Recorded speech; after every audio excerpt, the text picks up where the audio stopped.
welcome everybody. My name is Kate Smith, and I'd like to welcome everybody as you join. We know some people will be joining just as we're moving through, so please just keep coming through. That's wonderful. We'd like to begin by acknowledging the traditional custodians of the various lands on which we work and we meet today, and the Aboriginal and Torres Strait Islander people participating in this meeting and webinar. I pay my respects to elders past, present and emerging, and celebrate the diversity of Aboriginal peoples and their ongoing cultures and connections to the lands and waters of New South Wales. So, as I said, my name is Kate Smith.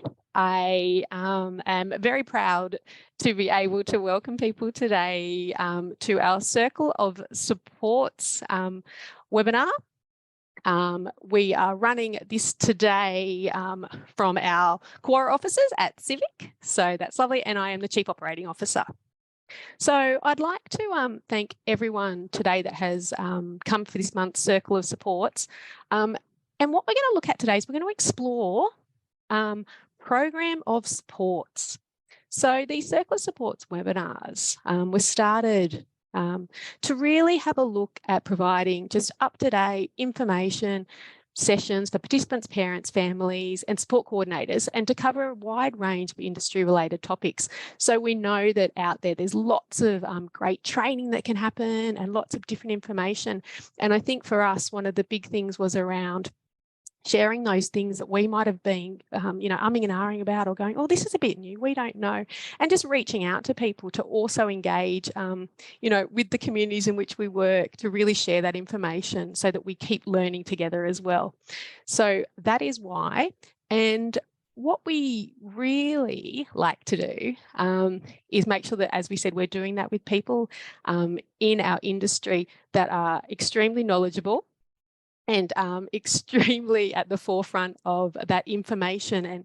And I think, as DSC say, the piece of information that they do, which is living and breathing all that stuff that comes out from the NDIS, understanding it and then helping the sector get out there and really, look at what that looks like and how it can work for the organisations, and most importantly, the people in which choose our services. So I'd like to introduce you to our panelists for today from Disability Services Consulting.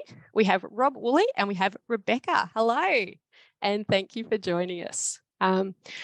So Rebecca is a principal consultant at DSC, specialising in the living aspect of home and living. So from finance to quality systems, from partnerships to management, Rebecca understands service tensions while also keeping a focus on the people who really matter. In her former career, Rebecca worked for a service provider and brings this knowledge and understanding to the work she now does at DSC. So we'll be very excited to hear how that really plays out today for program of supports, especially in the home and living space. And Rob is also principal consultant at DSC and is regarded as one of the sector's leading experts in the NDIS. He knows so much about the NDIS, I think that it's a bit scary. His role in the disability sector have covered direct support work, project management, business development, consulting, some ILC-funded advocacy roles, and the owner-operator of a registered providers. But the thing that he is best at, I think that is being a very present dad. There you go. That's nice. So welcome, everybody. So why program of supports, and why do we want to talk about that?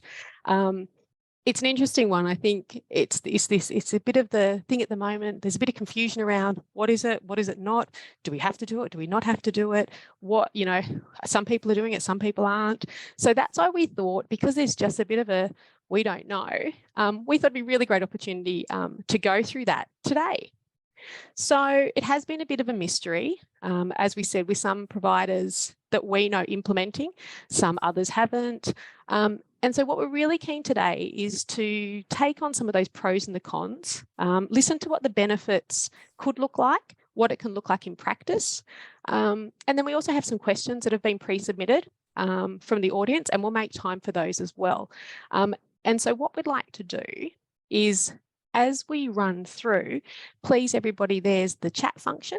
So if you've got a question or something that's been burning or something that gets mentioned or you're not clear on, just please use the chat function. And what we'll do is either at the end of the whole session, we'll have a Q&A. But what we'll also do is just throughout, if it is relevant, we can answer that on the spot as well and make it as interactive as we possibly can. So people, please don't be worried. I know that we've asked Rob and Rebecca some silly questions. We've also asked some of our partners that we get to work with as well, some really silly questions about going, I don't really understand what that is. So hopefully we'll be able to clear some of those ones up this morning as well. One of the other things we'd like to do, and I know Rob and Rebecca will probably be clear in stating this as well, that we just want to acknowledge that the information is current as of today. So we do know that things change often within the NDIS, and some of us have seen some of the current media out there where it is about, are things changing, are they not? So what we just want to make sure is that as of today, the information that we're providing is current, and if there is any more, as we always do, keep posted, no doubt. So we might kick off, if that's all right. And Rob, what I'd love to do, if you could maybe just give us a bit of an understanding and an overview of program of supports, just to talk people through what it is, what it looks like, some of the benefits and those things as well. And people, as I said, please make some comments or some questions if you'd like as well. Over to you, Rob. Thanks, Kate, and thanks for the invite to come here as well. You mentioned there that sometimes programs of support gets complicated, or it seems like it's quite particularly difficult. And it's kind of amazing that we're now almost 3 years into programs of support being available, and it still feels quite complicated. The reality of it is that actually it's relatively straightforward. I'll explain about all that stuff now. So really all a program of support is a way of bundling some supports together over a finite period of time, over a specific period of time. Programs of support are completely optional. We're going to probably talk a bit later about some of the confusion around whether they're optional or not for some specific service types. But at the moment, they are completely optional. It's something that participants and providers have to come together to agree is going to be used. But from a billing and from a planning perspective, they look exactly the same as services that aren't delivered under a program of support model. There's just a couple of other requirements that providers and participants have to sign up to. So one important thing is that programs of support are not available for all NDIS services. They're available to be used and eligible to be used for a limited range of NDIS supports. And so they're specifically across 3 different support areas.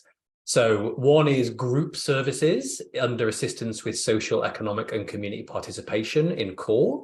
So that includes supports and employment, which often use programs of support. And then also group and centre-based activities is another common one that's used in that area. So in that particular support category, it has to be a group-based service. The second is support and independent living section of assistance with daily life. And Rebecca is going to talk a bit more about what that looks like in practice in a couple of minutes' time. And then also any group-based support in any capacity building support category can use a program of support. So one-to-one supports in capacity building, things like support coordination or plan management or one-to-one therapy, those things cannot be grouped or billed under a program of support arrangement.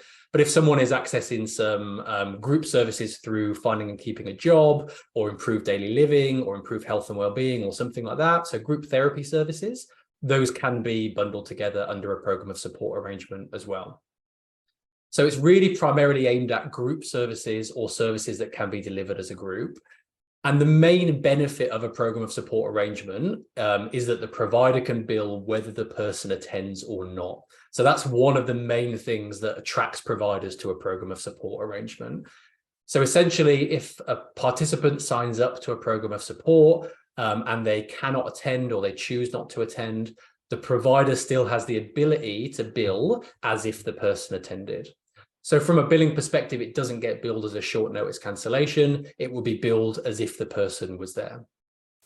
So that can be a win for everyone, not just for providers.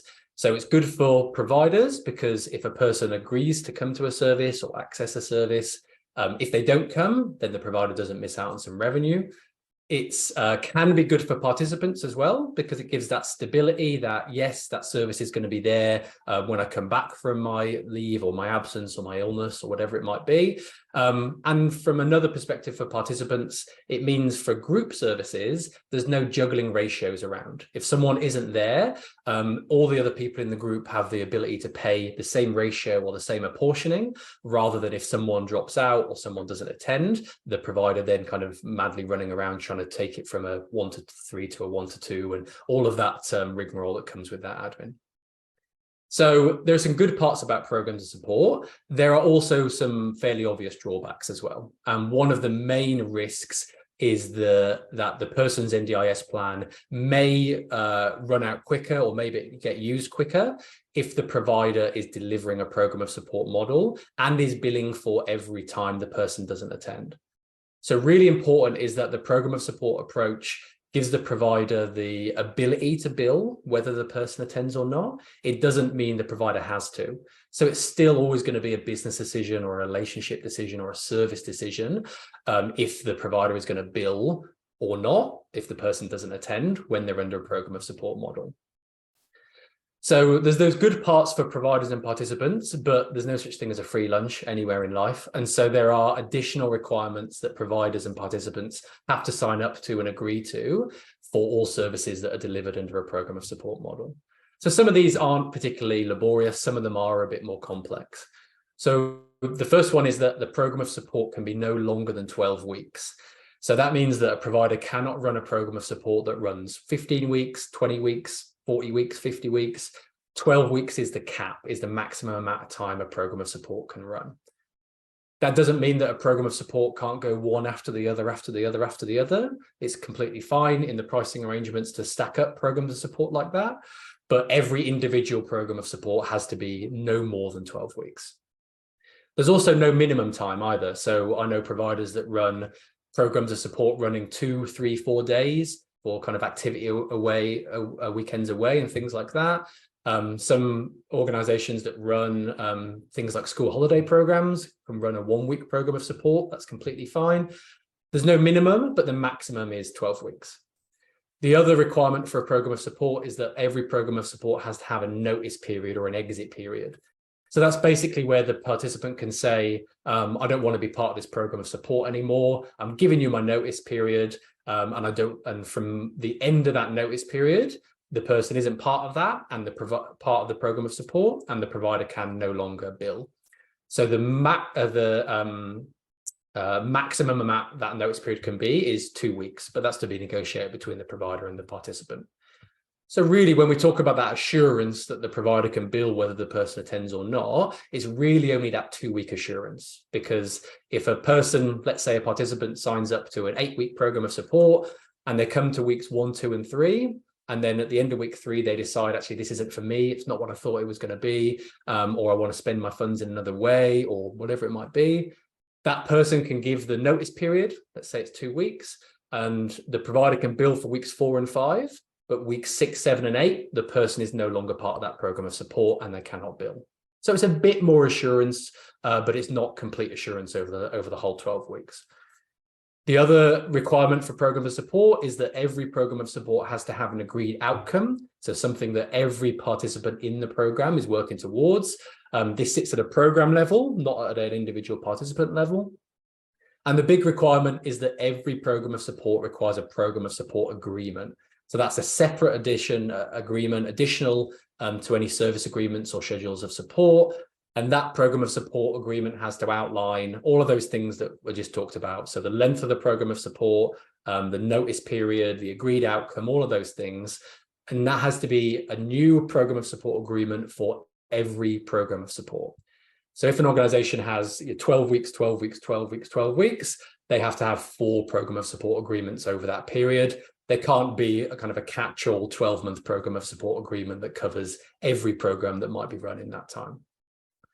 So lots of providers find that the relative benefits of that extra security are pretty quickly outweighed or equal to those additional quality requirements that come with the agreed outcomes and the cap of 12 weeks and the program of support agreement.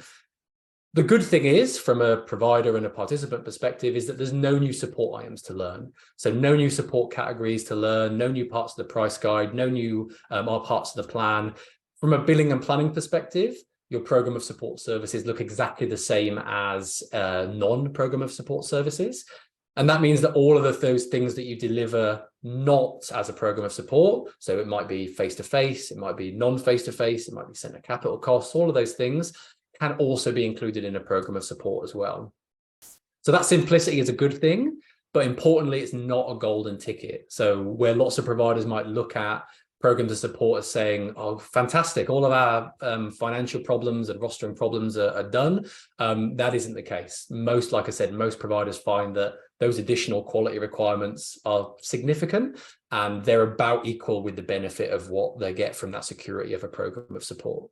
So any provider that's looking at a program of support saying, great, this is the end of all our problems, you're probably going to be out of luck. It's good for some participants, good for some providers, not so good for other ones. Overall, it's just a different way of bundling together some of those group supports. Rob, thank you. I've got no doubt we've got some questions coming through, but what we might do, if that's okay with everyone, I might get you just to answer this one question that's come through, if that's all right, and then we might learn a little bit about home and living as well, about that works, if that's okay, Rebecca. Because of the outcomes and agreements, the question is, do programs of supports improve the way service providers review participant goals?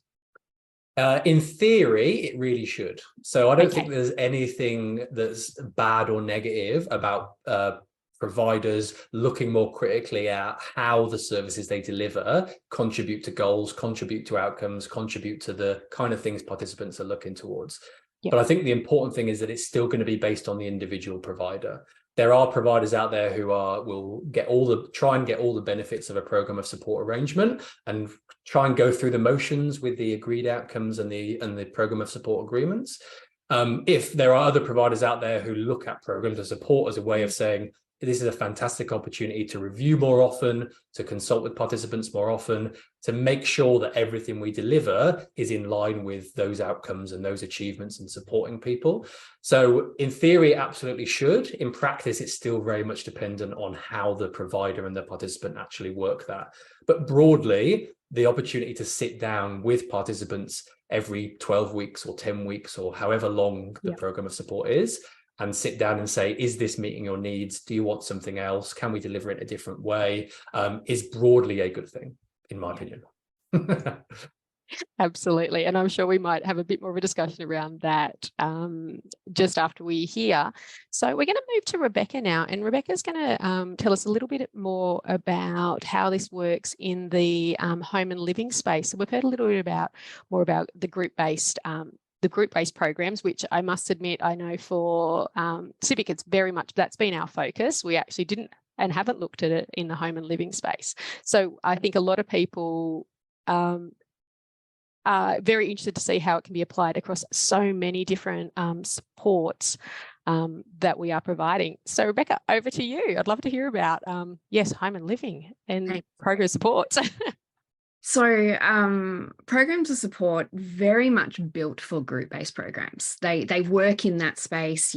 Rob used words like attendance and entering and exiting a program, goals at the program level. We're all working towards the same thing. When I live in my home, those things aren't really relevant. I can choose to move out, or I can choose to stay there, but I'm not really going to say, oh, this isn't what I thought it was, and swap around those type of things, especially not on a 12-week rotation.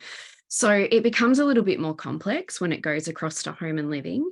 And while it was brought out at the same time, which was around July 2020, right in the middle of Melbourne lockdown, that's where I was, it definitely was more complex in the home and living space. But it also means that a lot of people are actually using a program of support model in home and living, but don't have the right agreements in place.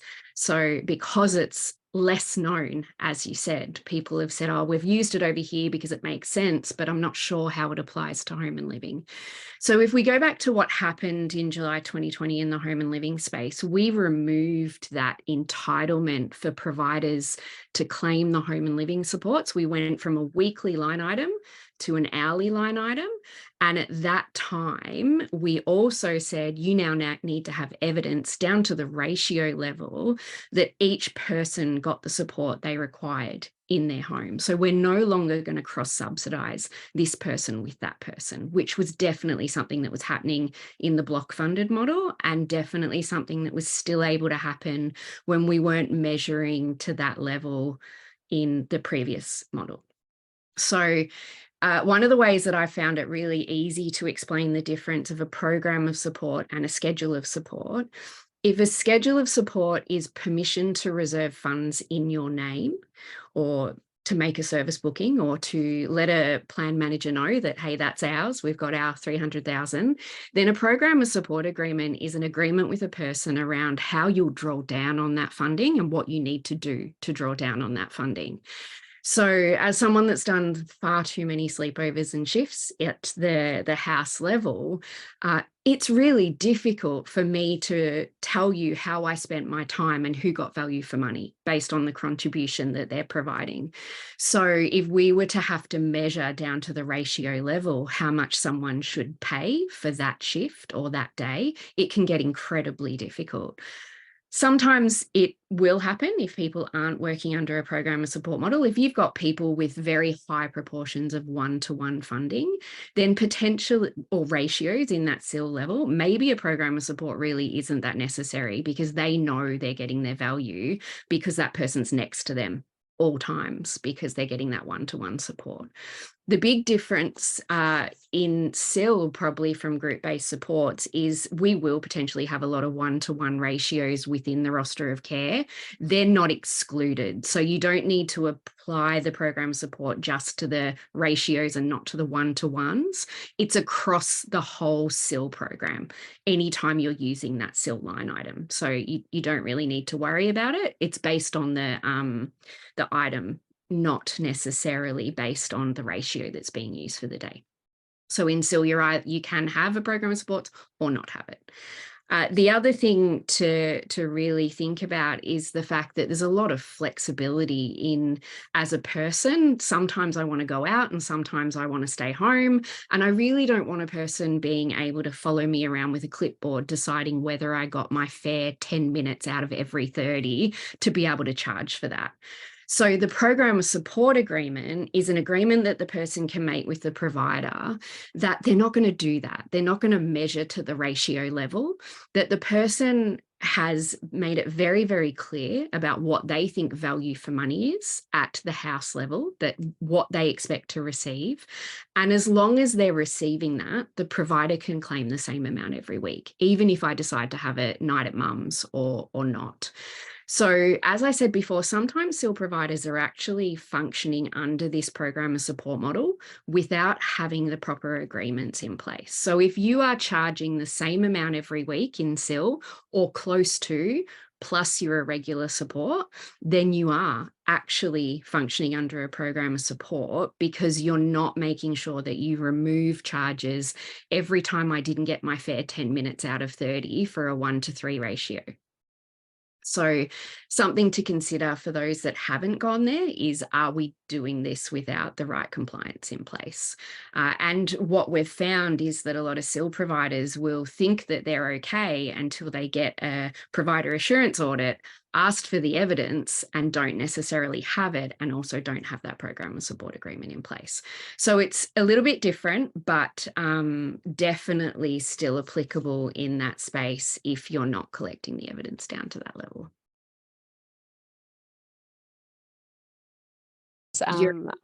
Oh, yeah, there we go. Yeah. Yeah. Sorry, I had a delay. There was a delay. That was one of the questions that was coming through, because and the question is just around the compliance piece. So where, we have been seeing with the task force and the NDIS, like, people asking, did this actual shift occur, and where is the evidence, that those things occurred, and have we seen this? And so I think this is the piece at the moment, isn't it? Is if there was a program of supports in place with the agreed to level of supports that they've agreed to, that and obviously still the appropriate evidence around those outcomes, that may be easier for providers instead of having to go to the individual level? Would that be Well, sort of? see, it's a little bit more complex than that, because some people go, well, I've got my roster and I've got my roster of care, and those two things match. Therefore, I've got the evidence I need. Why do I need this extra 12-week agreement? A roster is only evidence that someone has been costed to a cost center. You can't prove to me that that support worker gave Ben his fair share of support and that Ben's payment didn't actually cover off Sarah's support. So all it does is says that in our back end, in our accounting, we've costed someone to this roster. Yes, you may have GPS tracking and be able to prove that that person entered the building. You can't prove they didn't do admin. You can't prove that they didn't do anything else that's actually an overhead. So to be able to prove that Ben got his fair share, what he paid for in the house, we need to evidence that we directly supported him for all of those ratios that he's included within his roster of care. And also potentially be able to say what is a regular support in SIL and what is an irregular support. So there are times where you may charge Ben extra, but you wouldn't be doing that if you hadn't delivered his fair share of regular supports in the first place. So really important to make sure that we don't think that the roster is sufficient evidence and overrides the ability to have that. We would actually need to show direct movements and reduce our payment if, let's say, Ben slept in and didn't want support, but we normally have ratios in the roster of care at that time, and he said, nah, not feeling it, come back in 2 hours, technically we couldn't charge. If we're under a program of support agreement, Ben agrees that the support's available to him, he's just chosen not to have it, so therefore we can continue to charge for that particular piece. Nice one. Just one more question that's come through just around the compliance, and then we might talk a little bit more about this at the end, if that's okay. Have either of you seen with the NDIS any actually anybody getting checked for program of supports or anybody coming out, and what does that look like different for providers? What would this, do you know what type of questions they were asked, what evidence they were asked to provide? I have, but I'm happy to let Rob go first. No, you can go ahead, Rebecca, because from the group and centre-based activities and supports and employment, I'm not aware of any. And the other side is that I'm not really aware of any significant check and balance behind the scenes with the NDIA to make sure that, okay, a program of support agreement has been entered into, has all this stuff happened, has all this been ticked off? So I don't think there's much audit and much compliance activity on the side of group and centre-based activities, and some of those traditional group activities that, like Rebecca said, programs of support was really written for. But I understand there has been quite a lot from a SIL perspective. Yeah, look, SIL's everyone's favourite target. And we have seen them. It's interesting in that a lot of people say, well, we just got audited, so we're fine. And I think what's really important is to understand that your quality and compliance audit does not check for business viability and does not check you against the NDIS rules. It checks you against the practice standards and whether you can be registered or not. So they're not going to look for these things unless, because you're paying them, you specifically ask them to. So really important that we don't keep that as a sense of security. What we have seen is, I've been doing workshops on, I didn't realize it was 3 years, programs of support for 3 years now. And often we'll get people come back through our consulting mode going, oh, okay, we got audited and now it makes sense. The questions that are asked, actually, we find there's various audits. Some will come in and will only want evidence that you have a roster in place, in which case, great. And then others will come looking for that detailed evidence down to the ratio and making sure that that had actually been done. It just depends on what's triggered the audit for your organisation. So some people will say to us, oh, well, we had them come in and all they asked for was our rosters. Yep, it's possible that whatever had triggered, and there's triggers within the portal that actually will flag for provider assurance to come.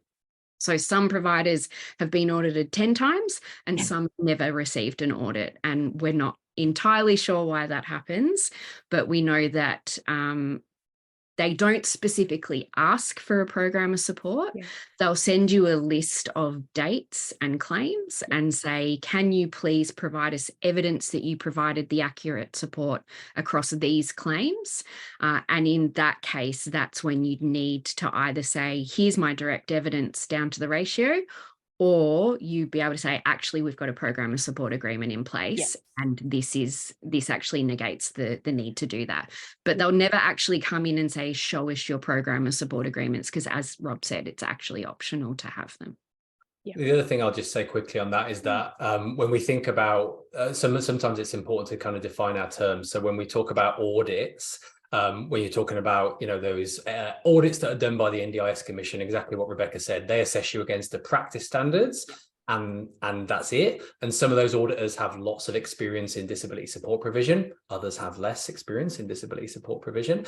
But the good thing about those audits is, when they're going to come, right? You've got months and months and months to prepare. You will not know when the provider assurance testing is going to come. They'll just give you a call and say, hey, these 5 invoice numbers, these 10 invoice numbers, show us the evidence.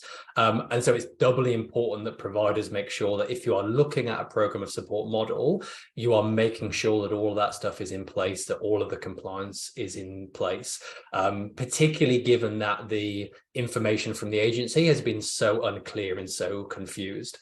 We've heard of situations where providers have called up the provider support 1-800 number and said, what am I supposed to do about this situation or that situation? And someone at provider support has said, oh, just do it as a program of support, simple, without then going into all of the additional detail, additional compliance that are required.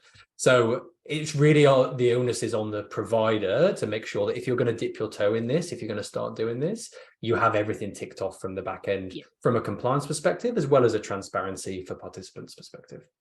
Yeah, and I think that's a nice little move into, because I think what I'd like to just, we'd like to explain, and then it'd be really interesting, I think, Rob and Rebecca, as you're listening through as well, because we've got lots of other questions about how Civic have got to our point around, what do we do with program of supports, and hopefully what that will lead to some other people out there, if you've got some questions about similar things that you've heard or how that works, to trigger any of those questions as well. And then we'll get into some other questions at the end as well. It was interesting. So I think Civic's journey around this program of sports has probably been going on the same time, around 3 years. And I think for us, it was about looking at all the different ways and what it was, a new lingo, and we'd come out of COVID and we were thinking of program supports. And I know Rob will talk about this in a minute, new price, price guides, apportion pricing, which one was which, and the words were just, a little bit all over the shop. And I think what happened for us, when we returned from COVID, as many people did, from services that were provided in home, not at a centre, and not in our employment either, it was a really good opportunity to start to look at what we really wanted to do and how to do things differently. And I think what actually happened is that period of time gave everybody and many participants, which is the bit which was the goal, to actually a chance to look and go, I've just been receiving the same old stuff for the last X amount of years.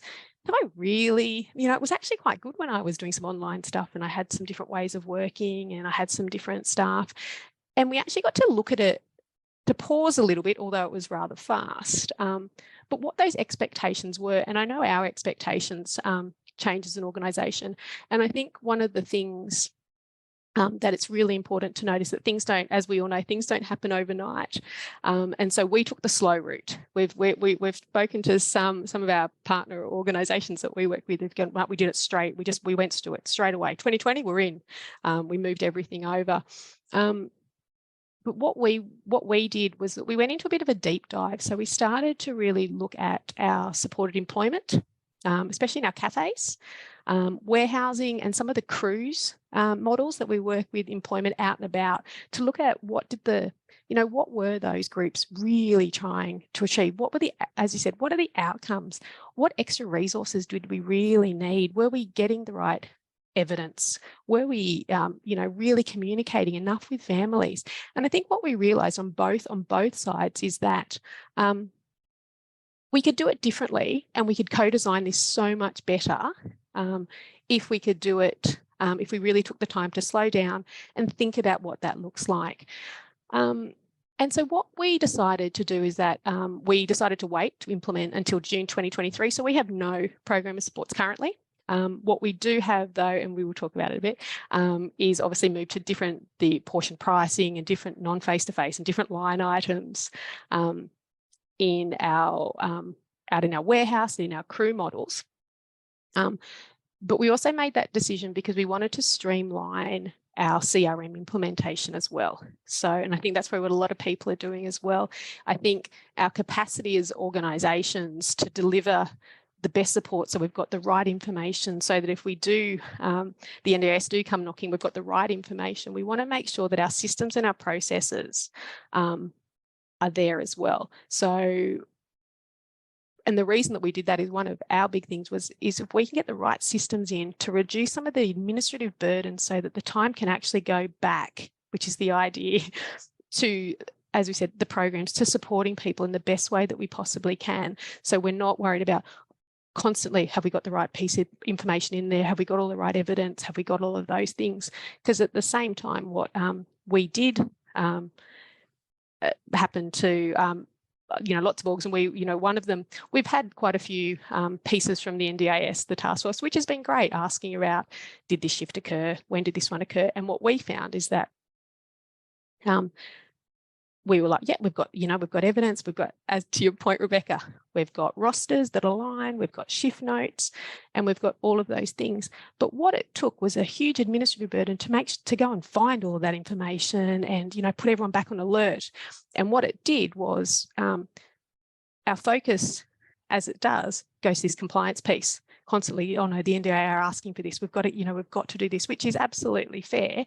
But what it also did is made us realise to go, we need this system to be much quicker. So if somebody does, come a knocking, it's easy. As you said, we've either got a program of supports, here's the evidence, here's the agreement, and it's all in line. So it is absolute hilarious and a bit tumultuous, I suspect. But what we did, we went out and got some great learning. So we put a team together, and they have done all of the DSC training, have done lots of workshopping in terms of working people through the through the journey of program of supports using our system to make sure that it actually will do what it needs to do, so that the benefits to both the participant and the organisation can be realised. And what we actually found is that there was a couple of outcomes that we really wanted to make sure out of the program of support that we drove. And I think for our kitchen and catering cafes, one of the big pieces for those that they wanted to make sure that they could do was to offer more work to more people by actually understanding how not just the cafe runs, but how the program of supports runs, to be training people up so that they can move through the different elements of what it is to be in a cafe, from kitchen to out the front, and actually then aligning their programs to work with those outcomes as well. So the agreed outcomes of the cafes are very clear around that. For our warehousing, so our industries, as many people would know, for many ADEs, often there was, lots of more bigger group-based ratios, much more, okay, we're all in here and we're all doing the warehousing. So what we took this opportunity to do was actually look at all of the jobs that were coming in to make sure there was more tailored small groups that aligned with our Civic crew model that could then make sure that the outcomes, and there was career progressions. And what we're finding is that what we're hoping to do with the circle of support program of supports is make sure that that really flows through in the outcomes for each of those people as well. And then in our hubs, it was to offer more varied programming. We heard from people, we listened to people, and it was around what do people really want to achieve in terms of capacity building and activities that wasn't just the same as what it may have been, a few years ago, but took into consideration the changing needs of people, and so that we could do better resourcing, build better capacity, and have more opportunities. And as we said, and for Sil, we definitely haven't got there yet. But after today, I think it might be next on the agenda.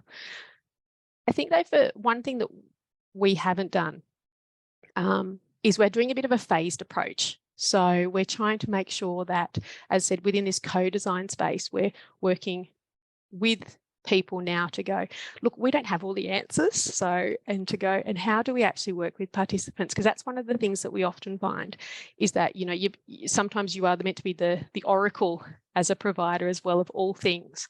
And so to be actually say to people, look, we know this much for now. This is the reasons that we want to move so that you get better outcomes, that, that's 12 weeks. We'll do this as an agreement. But making sure that we do that with people. We're sure that we'll get some bits right and some bits wrong. There is no doubt. I think that's the way every organisation works. But I think for us, it's just about acknowledging, which is why this was important today,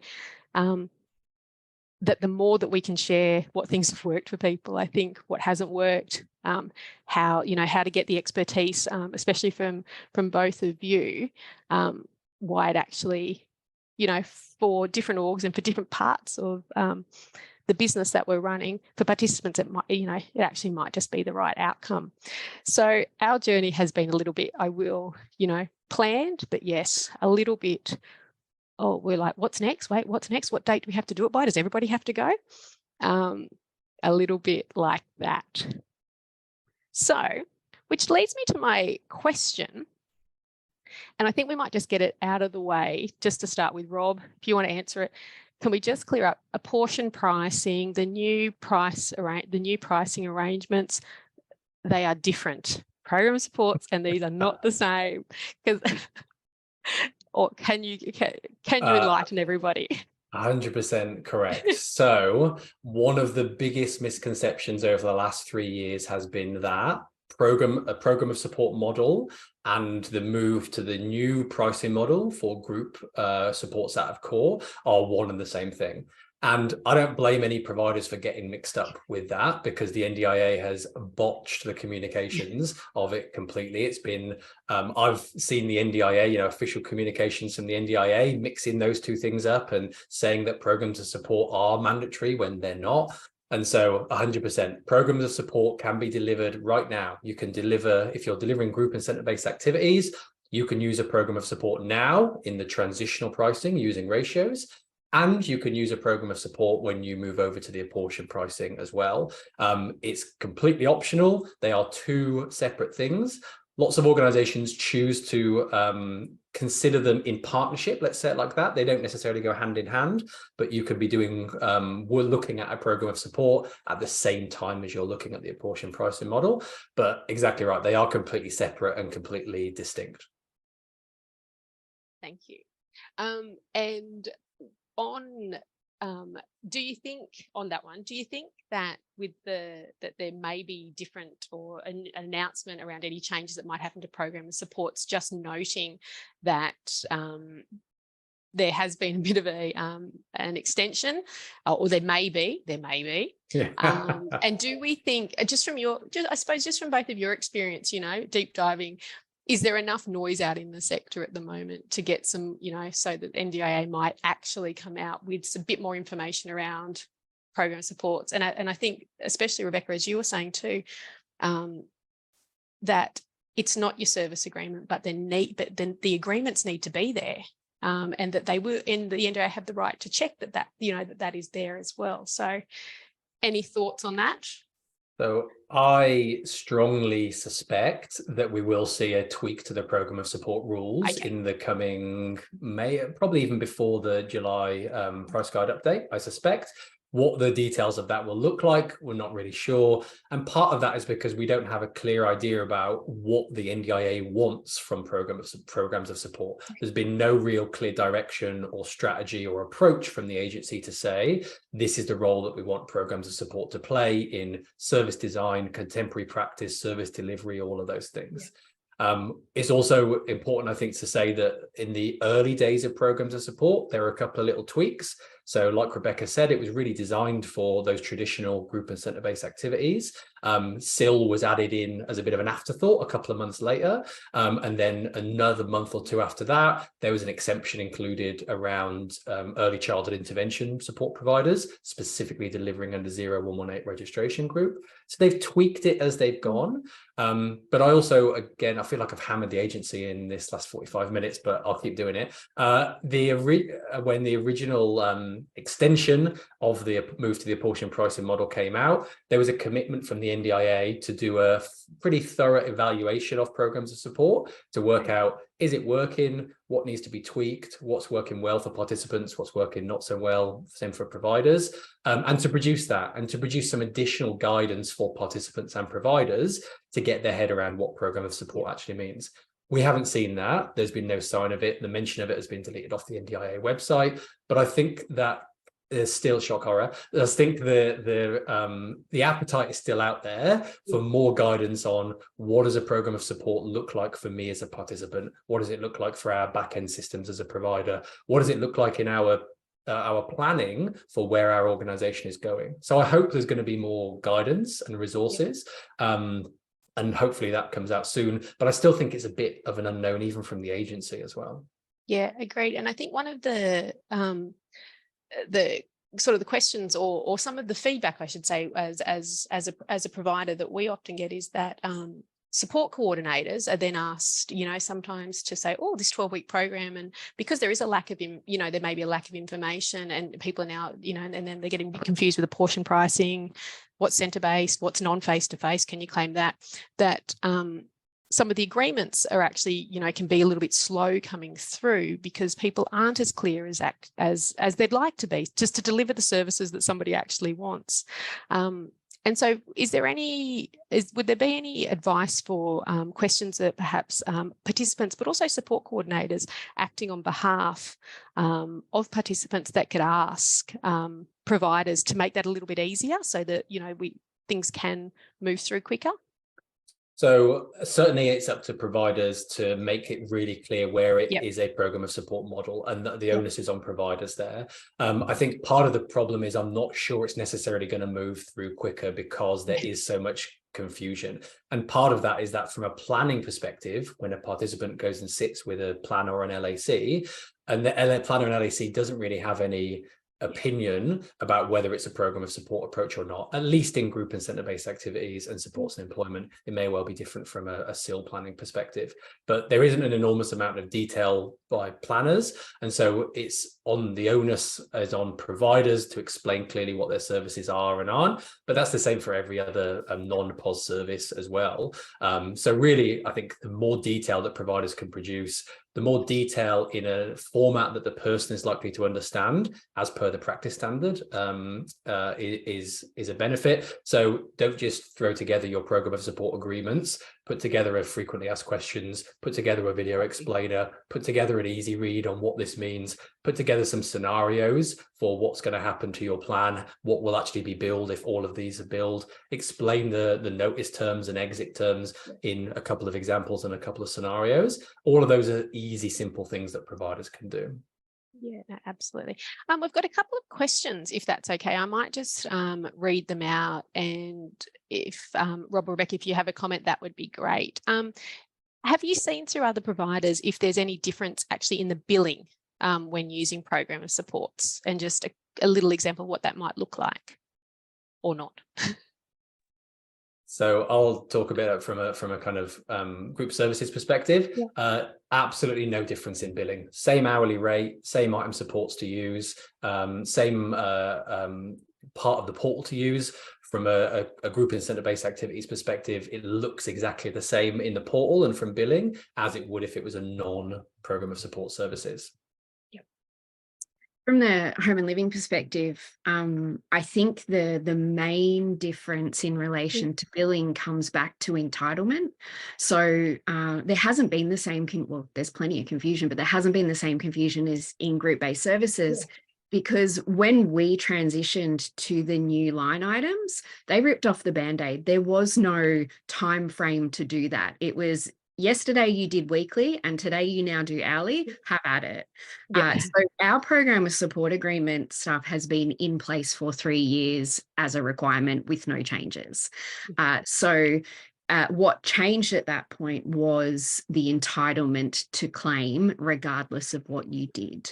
So the difference in relation to having a program of support agreement and not having a program of support agreement is if you have one in place, you have entitlement to claim what the agreement says you could claim regardless of the evidence of support provided.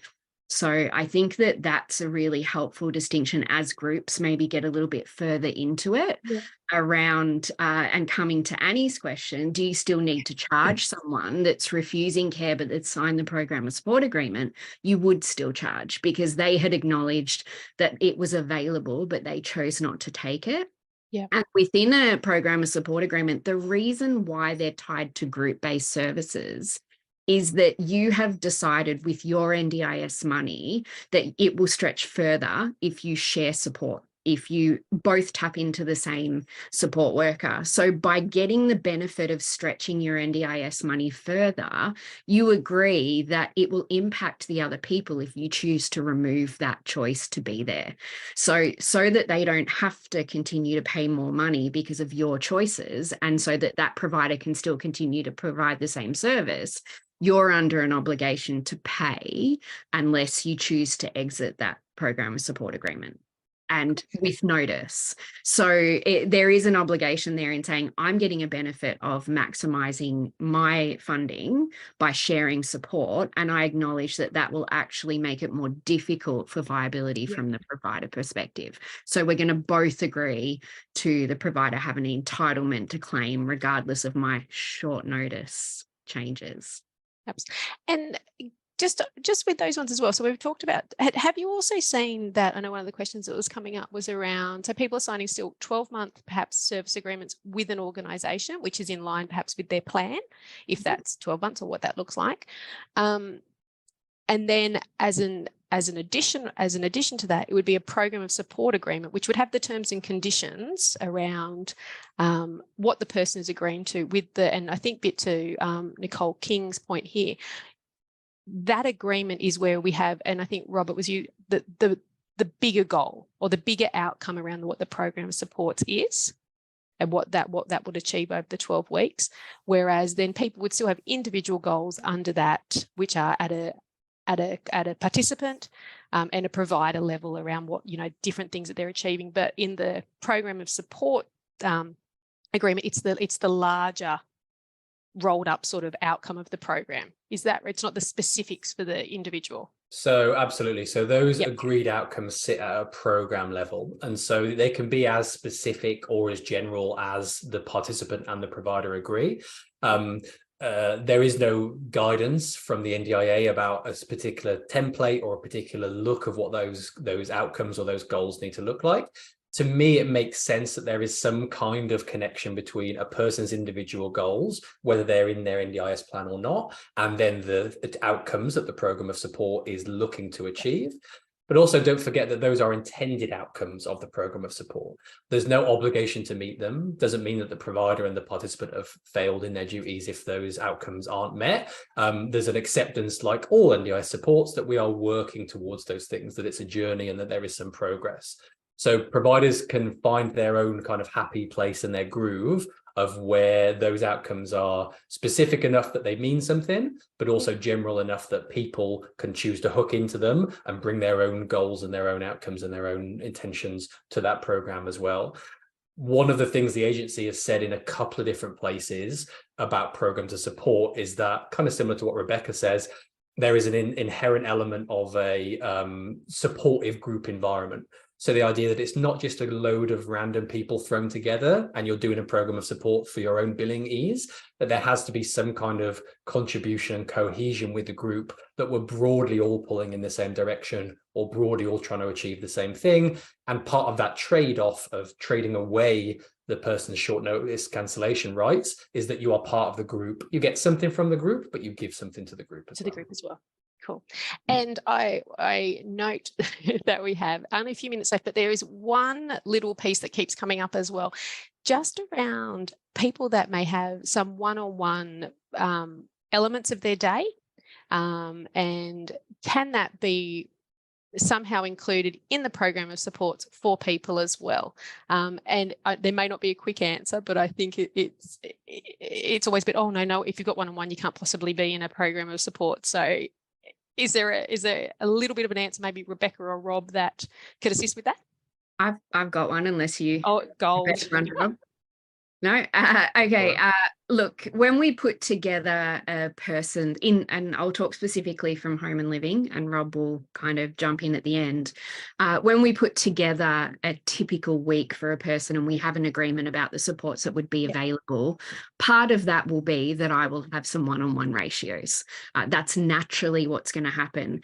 However, they're not very strict ratios, because if I need one-on-one support to go to the toilet, but I don't actually need to go to the toilet right now, I need to go to the toilet in an hour, then does that mean my opportunity to go to the toilet disappears with that time slot in my roster of care? I very much hope not.